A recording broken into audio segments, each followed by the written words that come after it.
السلام علیکم ورحمۃ اللہ وبرکاتہ۔ رات کے 2 بجے اچانک یہ مجھے درد زا ہونے لگی تھی۔ مجھے کسی بھی طور چین نہیں آ رہا تھا۔ ابھی میرا 8واں مہینہ شروع ہوا تھا، لیکن اچانک اتنی درد کا اٹھنا اس مہینے میں مجھے سمجھ نہیں آ رہا تھا۔ جب یہ تکلیف حد سے بڑھنے لگی تو میرا صبر جواب دینے لگا۔ میں چیخ چیخ کر رونے لگی۔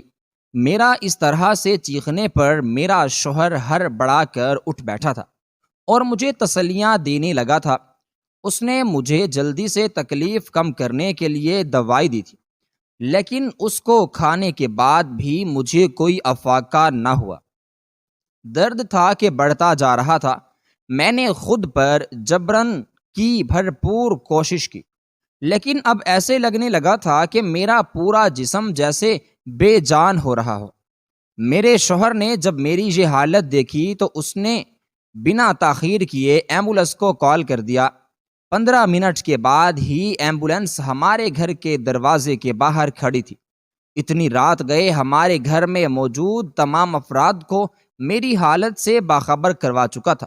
میری ساس بہت پریشان تھی۔ میرے شوہر نے ایمبولنس میں میرے ساتھ ہی ہسپتال جانے کا ارادہ کیا اور اپنے چھوٹے بھائی کو میری ساس کو اپنے ساتھ ہسپتال لانے کی ہدایت دے کر وہاں سے چلا گیا۔ پورے راستے میں وہ مجھے تسلیاں دے رہا تھا۔ مجھے کہہ رہا تھا، شہربانو حوصلہ رکھو، بہت جلد سب ٹھیک ہو جائے گا، بس تھوڑا ہمت سے کام لو۔ شہربانو، بس ہم پہنچنے والے ہیں۔ اس کی تسلیاں میرے درد پر مرہم کا کام کر رہی تھی۔ اگرچہ اس کے الفاظ تکلیف کم نہیں کر سکتے تھے، لیکن مجھے ہمت ضرور دے رہے تھے۔ میں نے بھی اللہ کا نام لے کر اس تکلیف کو ہمت کے ساتھ برداشت کیا، کیونکہ ایک ننھی جان کا سوال تھا۔ میں اس کے معاملے میں کوئی کوتاہی نہ برت سکتی تھی۔ یہی وجہ تھی کہ میں پورے راہ اللہ سے معافی مانگتی رہی تھی۔ جب ہم ہسپتال پہنچے تو مجھے ایمبولنس سے جلدی سے نکال کر سٹریچر پر ڈالا گیا تھا۔ میرا شوہر میرے ساتھ ساتھ چل رہا تھا۔ آپریشن تھیٹر میں جانے سے پہلے اس نے میرا ہاتھ پکڑا اور اس کو دباتے ہوئے میرے کان میں سرگوشی کی۔ شہربانو، میں تم سے بہت محبت کرتا ہوں، لیکن اس بار مجھے اولاد بیٹی نہیں چاہیے، بلکہ مجھے میرا وارث چاہیے۔ امید کرتا ہوں تم میری یہ بات اچھے سے سمجھ چکی ہوگی۔ اظفر نے سخت لہجے میں آنکھوں میں تنبیہ لیے مجھ سے کہا تھا۔ ابھی کچھ دیر پہلے اظفر اچانک ہی جیسے کہیں غائب ہو گیا تھا۔ میں اپنی تکلیف بھلائے اس کو دیکھنے لگی تھی۔ کتنا شفاق انسان تھا نا وہ! اس نے اپنی بیوی کو اس کی حالت کا خیال بھی نہ رکھا اور اپنا حکم صادر کر دیا۔ وہ ایک پڑھا لکھا انسان تھا، لیکن اس کی سوچ جاہلوں سے بھی بدتر تھی۔ وہ بیٹی کو اولاد نہیں سمجھتا تھا۔ اس کا کہنا یہ تھا کہ بیٹیاں بوجھ ہوتی ہیں، اسی لیے اسے یہ مفت کے بوجھ نہیں چاہیے، بلکہ اسے ایک وارث چاہیے جو اس کا بوجھ اٹھا سکے۔ کتنی عجیب بات تھی نا! ایک وہ انسان جو کہ اپنی اولاد کو بوجھ کہتا ہے، اور پھر دوسری طرف اپنی اولاد پر بوجھ بننے کے لیے تیار ہوتا ہے۔ بھلا ایسا انسان اعتبار کے قابل کیسے ہو سکتا ہے؟ میں اکثر اظفر کو دیکھ کر یہ سوچتی تھی کہ میرا دل چاہتا تھا کہ میں اظفر کی طبیعت سیٹ کر دوں اور اسے بتاؤں کہ جو تم میرے ساتھ کر رہے ہو وہ بہت بڑی ناانصافی ہے، اس کے لیے میں تمہیں کبھی معاف نہیں کروں گی۔ لیکن میں یہ چاہ کر بھی کچھ نہیں کر سکتی تھی، کیونکہ وہ ایک مرد تھا اور برسر اقتدار تھا۔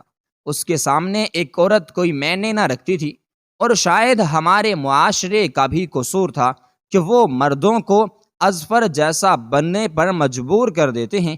اس کی یہ آخری سرگوشی سن کر بے ساختہ میری آنکھوں سے آنسو بہنے لگے تھے۔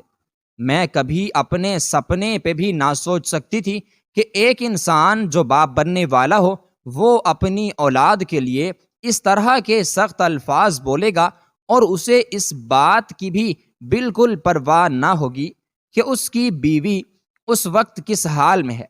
اظفر کی باتوں نے میرا سینہ تو چیر کر رکھ دیا تھا۔ اس وقت میں نے بے ساختہ اللہ رب العزت سے دعا کی تھی کہ اللہ مجھے وہ عطا فرمائے جو میرے حق میں بہتر ہے۔ آپریشن تھیٹر میں جب مجھے لے جایا جا رہا تھا تو میں نے اس وقت آخری مرتبہ اس انسان کو دیکھا تھا۔ اظفر کے چہرے پر پریشانی کے آثار نمایاں پائے جاتے تھے۔ میں نے اس سے اپنا رخ موڑ لیا تھا۔ یہ بے چینی، پریشانی اسے اپنے وارث کو لے کر تھی۔ کاش کہ وہ اتنی بے چینی کا اظہار میرے لیے بھی کرتا۔ وہ تکلیف جو مجھے یہاں آتے ہوئے ہو رہی تھی وہ اس تکلیف کے سامنے کچھ نہ تھی جو تکلیف اظفر کے الفاظ نے مجھے دی تھی۔ میں نے ایک گہرا سانس لیا اور اپنا سر جھٹک کر اپنا معاملہ اللہ کے سپرد کر دیا۔ اللہ تعالیٰ سے میں نے مدد کی دعا مانگی۔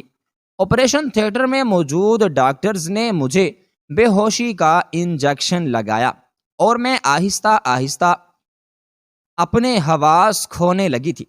آخری بات جو میرے دماغ میں تھی وہ یہ تھی کہ اللہ مجھے بیٹی ہی عطا کرے۔ اس کے بعد مجھے کچھ ہوش نہ رہا کہ میرے ساتھ کیا کیا کیا گیا ہے۔ میرا شوہر آپریشن تھیٹر کے باہر ہی بے چینی سے ٹہل رہا تھا۔ وہ آپریشن ختم ہونے کا انتظار کر رہا تھا، لیکن یوں اچانک مجھے درد زا کا ہونا میرے کیس کو بےحد پیچیدہ بنا چکا تھا۔ میں بچ پاتی اس کے آثار بہت کم تھے، لیکن پھر بھی ڈاکٹرز نے امید نہ چھوڑی تھی۔ آخرکار پچھلے کئی گھنٹے مسلسل آپریشن تھیٹر میں گزارنے کے بعد ڈاکٹرز باہر آئے اور میرے بے چین شوہر کو میری اور میری اولاد کی صحت کی خوشخبری سنائی، جس پر اظفر نے اللہ کا شکر ادا کیا۔ مجھے بھی ہوش آ چکا تھا، لیکن اب مجھ میں اتنی ہمت باقی نہ تھی کہ میں خود سے کچھ کر پاتی۔ میرے پاس ہی میرے بچے کو بیبی کارٹ میں ڈالا گیا تھا۔ میں نے مشکل سے اٹھتے ہوئے اس بچے کی شکل دیکھی تھی۔ وہ بہت خوبصورت تھا۔ ابھی تک میں اس بات سے انجان تھی کہ مجھ پر اللہ تعالیٰ نے اپنی رحمت کا سایہ کیا ہے یا پھر اپنی نعمت دے کر مجھے آزمائش میں ڈالا ہے، کہ اتنے میں اظفر اندر آ گیا۔ اس کے چہرے پر سجی مسکراہٹ اس بات کی دلیل تھی، اللہ نے ہمیں بیٹا ہی عطا کیا ہے۔ میں نے جب اظفر سے پوچھا کہ ہمیں کیا ہوا ہے تو وہ کہنے لگا، ابھی تک تو ڈاکٹرز نے نہیں بتایا، لیکن تم جانتی ہو شہربانو، تمہاری سلامتی کی میں نے بہت دعائیں کی تھیں، اور دیکھو اللہ نے میری دعائیں سن لی۔ نہ صرف تمہیں بلکہ ہمارے بچے کو بھی ایک نئی زندگی دی ہے۔ میں امید کرتا ہوں کہ ہمارا یہ بچہ ہمارا بیٹا ہو۔ اظفر نے ابھی اتنا ہی کہا تھا کہ اچانک ہی ڈاکٹر کمرے میں داخل ہوئی اور میری فائلز کو ٹیبل پر رکھتے ہوئے کہنے لگی، مبارک ہو مسٹر اینڈ مسز اظفر، آپ کو اللہ تعالیٰ نے اپنی رحمت سے نوازا ہے۔ اتنا سننا تھا کہ میں بے ساختہ کہہ بیٹھی، سچ میں، جبکہ دوسری جانب اظفر کا منہ اتر گیا اور وہ خاموشی سے باہر چلا گیا۔ اس کا یہ رویہ دیکھ کر میں سمجھ چکی تھی کہ اب آنے والے حالات میرے لیے بہت کٹھن ہونے والے ہیں۔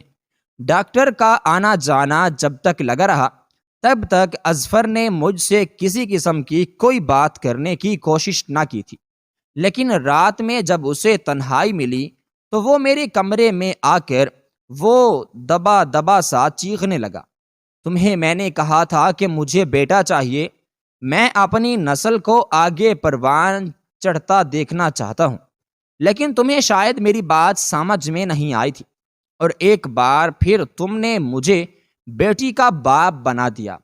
جانتی بھی ہو کہ ہمارے خاندان میں بار بار بیٹی کا باپ بننے کو معیوب سمجھا جاتا ہے، لیکن تم جیسی عورتیں کیا سمجھیں گی جو کہ اپنی اولاد کے لیے حد سے زیادہ بے وقوف ہوں۔ یقین مانو شہربانو، میرے بس میں ہوتا تو میں تمہارا وہ حال کرتا کہ تم ساری زندگی یاد رکھتی، میرا مان ہی نہیں رکھ سکی۔ تم کچھ تو لحاظ کرتے میرا۔ اظفر کے الفاظ مجھے تیر کی طرح چبھ رہے تھے۔ اس بے حس انسان نے میری نازک حالت کا خیال نہ کیا، جس پر میں نے ایک کمزور سی دلیل دیتے ہوئے کہا تھا، اظفر اب میں اسے باہر تو نہیں پھینک سکتی نا، آخر کو یہ ہمارا خون ہے، میں کیسے رہ پاؤں گی اس کے بنا، میں نے روندی ہوئی آواز میں کہا تھا۔ مجھے اس پر اس نے کہا تھا، تم ایسا کرو، سفیدی کرو اچھے طریقے سے یا برے طریقے سے، لیکن مجھے یہ لڑکی میرے گھر میں نہیں چاہیے۔ سنا تم نے؟ اظفر نے ہر ایک لفظ کو چبا چبا کر کہا تھا۔ اس کی بات سن کر میں پریشان ہو گئی تھی۔ یہ سب کہہ کر کمرے سے وہ کب کا جا چکا تھا۔ ابھی تک مجھے ہاسپٹل سے ڈسچارج نہیں ملا تھا۔ ڈاکٹر سے مجھے مزید 10 دن یہاں رکنے کے لیے کہا تھا، کیونکہ انہیں ڈر تھا کہ ڈیلیوری کے وقت جو کمپلیکیشنز ہوئے تھے کہیں ان کا اثر باقی نہ رہ گیا ہو اور مجھے کوئی مسئلہ نہ بن جائے۔ وہ 10 دن میں نے کس طرح گھٹ گھٹ کر جیے تھے یہ میں ہی جانتی ہوں۔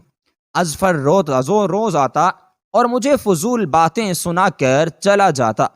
اب میرا دل چاہنے لگا کہ میں خود کو ہی ختم کر دوں، لیکن جب اپنی بیٹی کے بارے میں سوچتی تھی تو یہ خیال دل سے نکالنا پڑتا تھا۔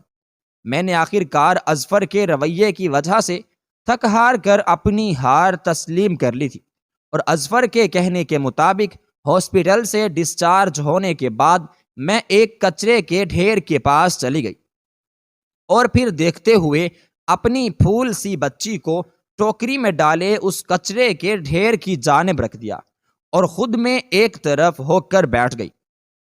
میں دیکھنا چاہتی تھی کہ میری بیٹی کسی غلط ہاتھ میں تو نہیں جاتی۔ مسلسل 2 گھنٹے انتظار کر لینے کے بعد بھی اسے کوئی لینے نہ آیا تھا۔ اب میرا ضبط بالکل جواب دینے لگا تھا کہ اچانک ہی میں نے دیکھا ایک عورت اپنی چھوٹی سی معصوم بچی کے ساتھ اس طرف کو آ رہی ہے۔ وہ بچی اس کے ساتھ چلتے ہوئے مسلسل اچھل رہی تھی۔ وہ بچی مسلسل اس عورت کو اپنی باتیں بتا رہی تھی، جس پر وہ عورت مسکرا کر اس کی باتیں سن رہی تھی۔ اس کو دیکھ کر مجھے ایک لمحے کے لیے اس سے حسد محسوس ہوا، لیکن اس سب کا کوئی فائدہ نہ تھا۔ جیسے ہی وہ اس ٹوکری کے قریب پہنچی تو اس نے میری بچی کا ٹوکری میں ہلتے چلتے دیکھا۔ کچھ لمحوں کے لیے وہ ساکت ہو گئی اور پھر ارد گرد دیکھنے لگی۔ پھر ڈرتے ڈرتے جب اس نے اس ٹوکریوں میں سے میری بچی کو نکالا تو وہ کچھ لمحے اسے یوں ہی دیکھتے رہی، اور پھر آخر کار مسکراتے ہوئے اسے اپنے سینے سے لگا لیا تھا۔ اس کی بچی اسے پوچھنے لگی تھی، امی یہ کون ہے؟ کون اٹھا لایا آپ نے اس کو اس عورت پر؟ اس عورت نے مسکراتے ہوئے کہا، بیٹے یہ میری بیٹی ہے اور آپ کی بہن ہے۔ میں نے آپ کو کہا تھا نا کہ اللہ تعالیٰ آپ کو بھی بہن یا بھائی دے گا، تو دیکھو اللہ تعالیٰ نے اتنی پیاری سی بہن دی ہے آپ کو کہ آپ کو یہ پسند آئی؟ اس نے میری بیٹی کو اپنی بیٹی کے سامنے کرتے ہوئے پوچھا تھا، جس پر وہ بچی پرجوش آواز میں کہنے لگی، ہاں مجھے یہ بہت پسند ہے۔ اب ہم اس کو لے کر جلدی سے گھر جائیں گے۔ اس کے یوں پرجوش ہونے پر تو مجھے تسلی ہوئی تھی۔ اس عورت نے میری بچی کو دوبارہ سے ٹوکری میں ڈالا اور ٹوکری تھامے اپنے گھر کی جانب جلدی میں ایک اچھا خاصا فاصلہ رکھ کر اس کا پیچھا کرنے لگی تھی۔ میں نے دیکھا کہ وہ کچے مکان میں رہنے والوں کی آبادی کی طرف جا رہی تھی۔ ارد گرد کا ماحول دیکھ کر ایک لمحے کے لیے میں پریشان ہو گئی تھی، لیکن پھر میں نے اپنا تمام معاملہ اللہ پر چھوڑ دیا تھا، اور اس عورت کا گھر دیکھ کر میں واپس چلی آئی تھی۔ میرے شوہر نے جب مجھے خالی ہاتھ گھر میں آتے دیکھا تو بہت خوش ہوا تھا۔ اس نے ہر جگہ یہ چیز مشہور کر دی تھی کہ اس کا بچہ پیدا ہوتے ہی مر گیا تھا۔ یہی وجہ تھی کہ اس کی بیوی کو 10 دن مسلسل ہسپتال میں رہنا پڑا تھا۔ مجھ سے بھی جو کوئی سوال پوچھتا تو میں اظفر کے مطابق جواب دیتی تھی۔ میرا دل میری بچی سے ملنے کے لیے بے تاب ہوا جا رہا تھا۔ اگرچہ میرے پاس اللہ کی دی ہوئی نعمتیں موجود تھیں، لیکن وہ بچی جسے میں اپنے ہاتھوں سے کسی دوسرے کو سونپائی تھی، اس کا قرار مجھے نہ ملتا تھا۔ ایک دن مجھ سے رہا نہ گیا تو میں اس بچی سے ملنے گھر چلی گئی تھی۔ ابھی میں دروازے میں ہی تھی جب میں نے سنا کہ وہ عورت اپنی بیٹی کو تسلی دیتے ہوئے کہہ رہی تھی، بیٹا مجھے اس ماہ کی جیسے ہی تنخواہ ملے گی میں تمہاری کتابیں لے آؤں گی، ابھی انہی کتابوں سے گزارا کر لو۔ میں اس اماں کی بے بسی بخوبی محسوس کر سکتی تھی، لہٰذا مجھے ایک ترکیب سوجی۔ میں اگلے دن اس عورت کے گھر منہ اندھیرے ہی پہنچ گئی تھی۔ میں نے دیکھا تھا کہ یہاں کے دروازے کچھ خاص مضبوط نہیں ہیں، تھوڑی سی کوشش کے بعد انہیں کھولا جا سکتا ہے، لہٰذا میں نے بھی اپنا دماغ لڑایا اور بآسانی دروازہ کھول کر اندر داخل ہو گئی۔ اندر وہ عورت اپنی بچیوں کے ساتھ ایک پرسکون نیند سو رہی تھی۔ میں نے اس عورت کے قریب سے اپنی بچی کو اٹھایا اور اس کی جگہ نوٹوں سے بھری ہوئی ایک تھیلی رکھ دی اور خاموشی کے ساتھ میں وہاں سے چلی گئی۔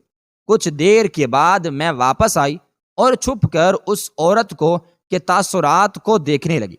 عورت بچی کے کھو جانے پر بہت پریشان تھی۔ پولیس نے گھر گھر جا کر اس سے میری بچی کے بارے میں پوچھ رہی تھی۔ جب اسے کہیں سے بھی کوئی امید نظر نہ آئی تو آخر کار اپنے سر کو اپنے ہاتھوں میں دیے بیٹھ گئی۔ میں اس کے پاس چلتے ہوئے گئی اور اس سے پوچھنے لگی کہ کیا معاملہ ہے۔ وہ اتنی دکھی تھی کہ انہوں نے منوان کی تمام کہانی مجھے سنا دی۔ اس کی بات سننے کے بعد میں نے کہا، وہ بچی میرے پاس ہے، اگر تم چاہو تو میں تمہیں وہ بچی دے سکتا ہوں۔ میری بات سن کر وہ عورت ایک دم سے کھڑی ہو گئی اور کہنے لگی کہ آپ مجھے میری بچی واپس دے دیں۔ اس کو میں نے کہا، تمہیں ایک کام کرنا پڑے گا، جس پر اس نے جھٹ سے کہا، میں آپ کا ہر کام کروں گی، بس آپ وہ بچی مجھے دے دیں۔ اس کی بات سن کر میں دھیرے سے مسکرا کر کہنے لگی، میرے گھر میں ملازمہ کی ضرورت ہے، اگر تم اپنی بچی کے ساتھ اس گھر پہ ملازمہ بن جاؤ تو میں تمہیں تمہاری بچی واپس کر دوں گی۔ اس کے علاوہ میں تمہاری بچیوں کے اخراجات بھی خود اٹھاؤں گی۔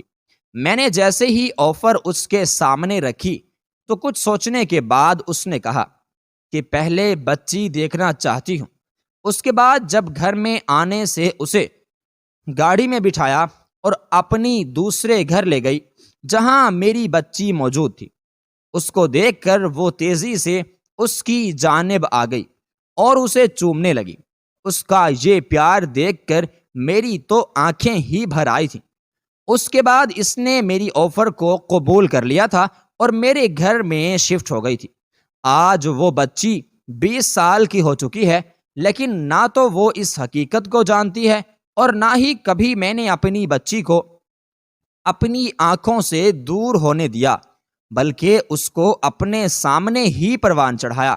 یہ راز میرے لیے ایک ہمیشہ راز رہ گیا، کیونکہ اگر راز لوگوں سے کہہ دیے جائیں تو راز نہیں رہتے، بلکہ آپ کی بدنامی کا ذریعہ بن جاتے ہیں۔ لیکن میں نہیں جانتی تھی کہ میری یہ راز رکھنے کی کوشش کامیاب ہو سکے گی۔ 20 سال کا ایک لمبا عرصہ گزر چکا تھا۔ میرا نہیں خیال تھا کہ اس پر اظفر کو کبھی میری بیٹی یاد بھی آئی ہوگی کہ اچانک ہی ایک دن دھوپ میں بیٹھے جب ہم چائے پی رہے تھے تو وہ کہنے لگا، شہر بانو، مجھے تم سے ایک بہت ہی ضروری اور اہم بات کرنی ہے۔ میں نے اس بات میں اپنے سر کو ہلاتے ہوئے کہا، ضرور کرو۔ تمہیں روکا کس نے ہے؟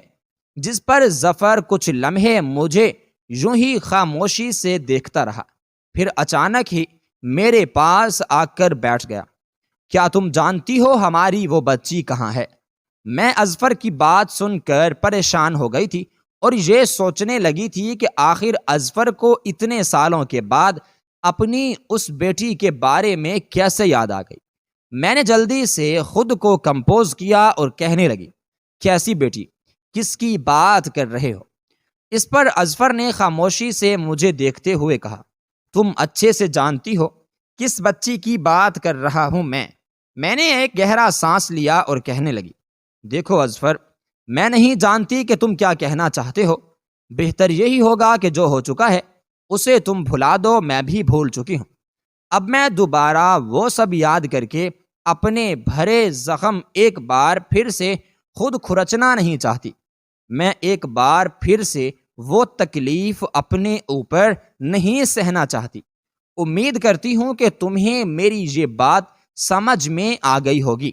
میرے یہ کہتے ہی اظفر غصے سے وہاں سے اٹھ کھڑے ہوئے تھے اور غصے کے ساتھ گھر سے باہر کی طرف چلے گئے تھے۔ کمرے میں آ کر میں سوچنے لگی کہ آج تو میں نے اظفر کو کسی نہ کسی طرح سے چپ کروا دیا، لیکن آئندہ میرے لیے اسے چپ کروانا یقیناً مجھے میرے حوالے سے شک میں مبتلا کر دے گا۔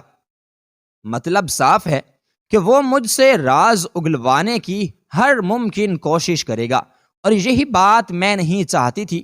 میں جانتی تھی کہ اظفر کو ہزار طریقے آتے ہیں اپنی بات منوانے کے، اسی لیے میں نے اس دن کے بعد سے اس کو نظر انداز کرنا شروع کر دیا۔ جب بھی وہ یہ بات کرنے کی کوشش کرتا تو میں اسے کہہ دیتی کہ مجھے دوبارہ سے اس ذہنی اذیت میں مبتلا کرنے کی کوشش مت کرو۔ جو ہو چکا ہے میں بھول چکی ہوں، اسی لیے بہتر یہی ہے کہ تم بھی اسے بھول جاؤ اور آگے بڑھو۔ میں ساری زندگی ایک ہی چیز کے لیے نہیں رہ سکتی۔ میں ہر بار اسے اسی طرح سے ٹال مٹول کر کے جواب نہیں دے سکتی تھی۔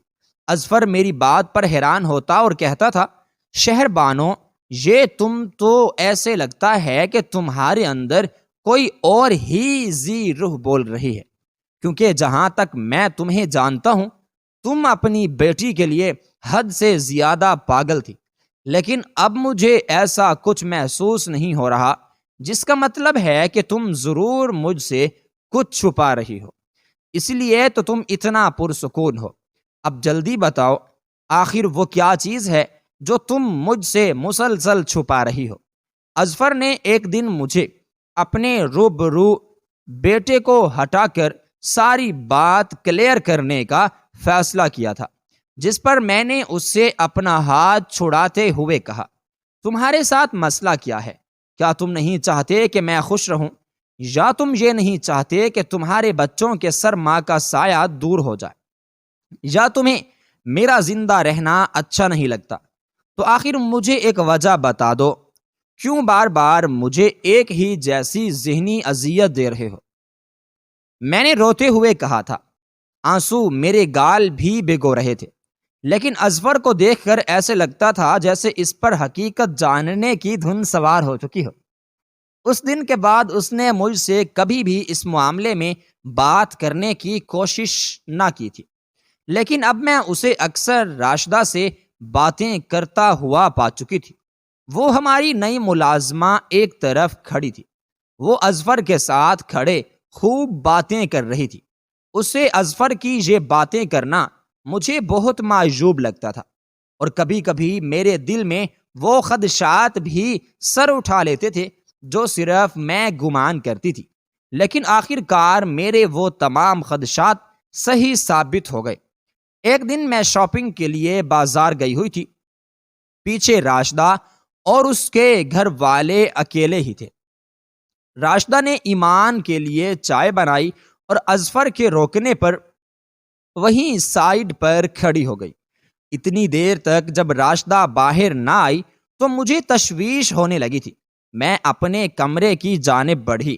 ابھی میں نے دروازہ کھولا نہ تھا، کیونکہ اندر سے راشدہ اور اظفر کے بولنے کی آواز آ رہی تھی۔ اس پر کہہ رہا تھا کہ وہ اسے اپنی بیٹی کے بارے میں جاننا چاہ رہا تھا، جس پر میں نے کہا کیا بات کر رہی تھی، جس پر وہ کہنے لگی صاحب جی کسی لڑکی کا پوچھ رہے تھے، حالانکہ میں نے کبھی کسی ایسی لڑکی کا نام نہیں سنا۔ آخر میں کیسے بتا سکتی ہوں؟ اس لڑکی نے اپنے کندھے اچکاتے ہوئے کہا تھا، جس پر میں نے اللہ رب العزت کا شکر ادا کیا تھا کہ میرے شوہر کو ان تمام معاملات کی خبر نہ ہوئی تھی۔ اس کے بعد بھی میں نے دیکھا تھا کہ اظفر اب اکثر ہی اوپر جا کر راشدہ کی فیملی کی باتوں کو اہمیت دینے لگا تھا۔ اس پر راشدہ اکثر گڑبڑا جاتی تھی اور کہنے لگی تھی اس بارے میں کوئی علم نہیں ہے اسے۔ مسلسل ایک ہفتے تک یہ سب تماشا چلتا رہا۔ میں اظفر کے کام میں کوئی مداخلت نہ کرنا چاہتی تھی، کیونکہ میں جانتی تھی اگر میں نے مداخلت کی تو وہ مجھے اپنا دشمن سمجھ لے گا۔ بس یہی وجہ تھی کہ میں نے اس سے دوری اختیار کر لی۔ ایک دن جب ہم رات میں ایک ساتھ ڈنر کر رہے تھے تو اظفر نے راشدہ کو کہا کہ جاؤ تم اپنی دونوں بیٹیاں بھی لے آ، آج ہم یہاں اکٹھے بیٹھ کر کھانا کھائیں گے۔ اس کی بات پر میں ٹھٹک گئی تھی، لیکن میں نے کچھ کہنا مناسب نہ سمجھا اور یوں ہی سر جھکا کر کھانا کھانے لگی۔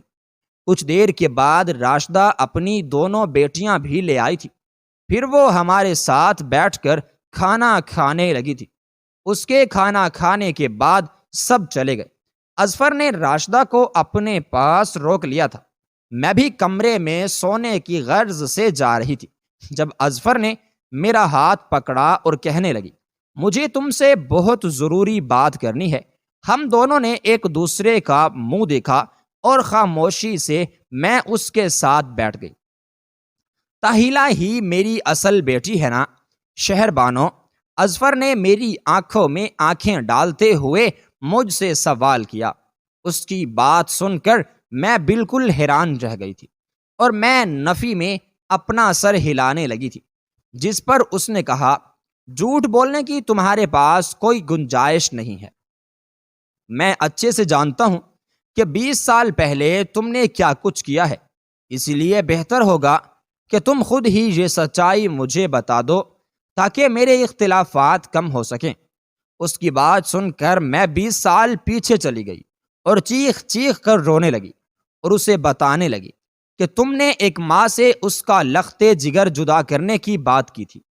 یقین مانو، اگر ہمارے اسلام میں شوہر کی بات ماننے کو اتنی ترجیح نہ دی جاتی تو میں کبھی بھی تمہاری یہ بات نہ مانتی تھی، لیکن میں کیا کرتی؟ ایک بیوی ہونے کے ساتھ ساتھ میں ایک ماں بھی تھی، اسی لیے میں نے ان دنوں رشتوں کو برقرار رکھنے کا ایک تیسرا طریقہ سوچا تھا۔ اس لیے اب میں راشدہ کو لیے اپنے گھر آ گئی تھی۔ اس کی چھوٹی بیٹی ہی ہماری بیٹی ہے، یہ کہہ کر میں بلک بلک کے رونے لگی تھی، جبکہ اظفر اور راشدہ کی آنکھیں بھی نم تھیں۔ کچھ دیر یوں ہی رونے کے بعد میں نے اپنے آپ کو کمپوز کرتے ہوئے کہا، لیکن اب چونکہ ان کو 20 سال ہو چکے ہیں تو میرا خیال ہے کہ وہ 20 سال کا دورانیہ بہت بڑا دورانیہ ہوتا ہے، اسی لیے میں چاہتی ہوں کہ 20 سال پرانی بات کو یہیں پر دفنا دیا جائے اور ہمارے بچوں تک اس بات کی بھنک نہ جانے پائے۔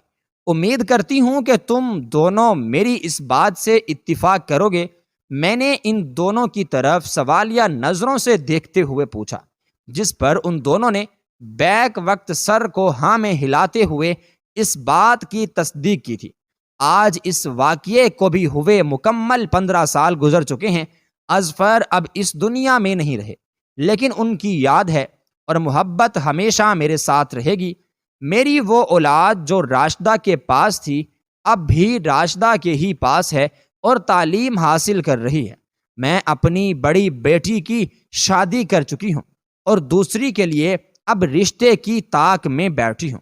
میں کبھی کبھی سوچتی ہوں کہ اللہ تعالیٰ نے کس طرح سے اور کیسے کیسے کڑیاں جوڑیاں دی ہوتی ہیں تاکہ اس کے بندے کو زیادہ سے زیادہ سخت آزمائش کا سامنا نہ کرنا پڑے۔ بے شک وہ اللہ ہی کی ذات ہے جو ایک انسان سے 70 ماؤں سے بڑھ کر بھی زیادہ پیار کر سکتی ہے۔ اگر کوئی ماں کسی مجبوری کے تحت اپنے بچوں کو کہیں پھینک کر آتے ہیں تو کم سے کم چھپ کر کھڑے ہو کر اس بات کی تسلی کر لیں کہ ان کو اٹھانے والا ہاتھ کس کا ہے اور اس شخص کے گھر تک پیچھا کرے اور تعلقات استوار کرے تاکہ آپ اپنے بچوں پر نظر رکھ سکیں کیوں کیسے ہاتھوں میں پل رہے ہیں۔ اور بیٹیاں تو خدا کی رحمت ہوتی ہیں۔ اللہ تعالیٰ کا فرمان ہے کہ رزق عورت کے نصیب سے آتا ہے اور اولاد مرد کے نصیب سے ملتی ہے، لیکن ہمارے معاشرے کے مرد یہ بھول جاتے ہیں کہ بیٹی یا بیٹا پیدا کرنا عورت کے بس کی بات نہیں ہے۔ وہ ہمیشہ ایک عورت کو ہی مرد الزام ٹھہراتے ہیں اور اس پر اس کی زندگی کو تنگ کر دیتے ہیں۔